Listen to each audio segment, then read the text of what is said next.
but the groups that have been on the street doing the protests that have generated the momentum, because without your work, I don't think we would be here today.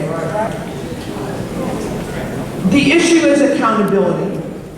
And we usually use the term police accountability, meaning how important it is to hold police accountable for their actions, particularly those that result in injury. But I want to reframe the issue of accountability, and I want to look at governmental accountability. We have been under this negotiated settlement agreement that was discussed earlier for 12 years. It was supposed to have ended in 5 years. Who do we hold accountable? We've had Jerry Brown, Mayor Delos, Mayor Kwan. We've had Robert Bob, Deborah Edgerly, Lamont Ewell, Deanna Santana, Fred Blackwell, and now Henry Gardner, and soon to be someone else. We've had Richard Ward, Wayne Tucker, Howard Jordan, Anthony Bass, Howard Jordan again, and now Sean Went. And gone. Who among all of those people are to be held accountable for the fact that we are still not compliant with these reforms? Since we have apparently made progress toward completing these reforms, since there appears to be dim light glowing at the end of this endless tunnel, and that we may someday emerge from this negotiated settlement agreement, the question we are asking is, what then?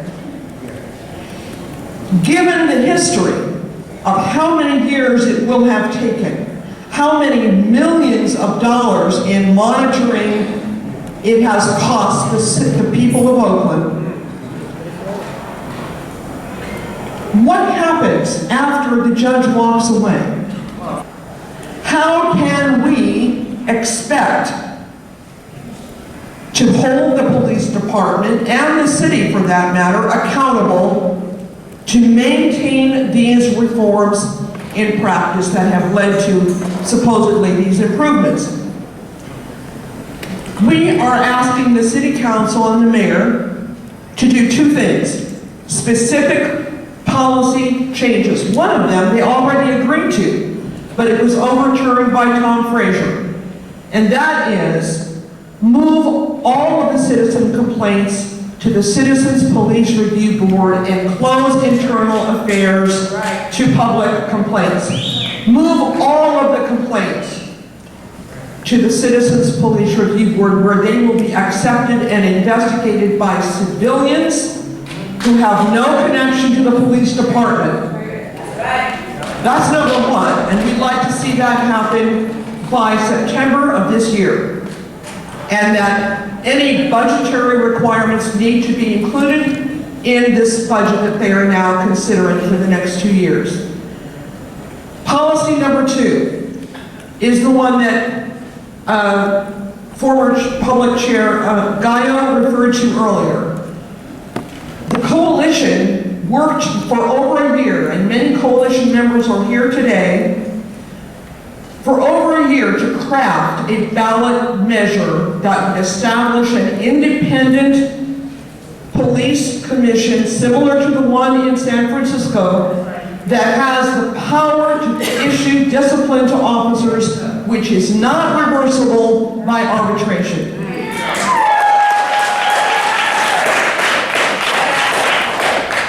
It's time for us to recognize that as long as discipline remains in the hands of the city administrator, nothing will change. We have had a series of city administrators who have done absolutely nothing to ensure compliance with these reforms. They are the supervisors of the police. This is an inherent conflict of interest. We need an independent body created by a charter change that is irreversible by future councils or future mayors, thank you, that will ensure ongoing monitoring, auditing, and compliance with constitutional policing. Thank you, Ms. Grinage. Please join the coalition if you want to get involved in moving this forward and pressuring the council to get this on the November 16 ballot. Thank you so much. Thank you, Ms. Grinage.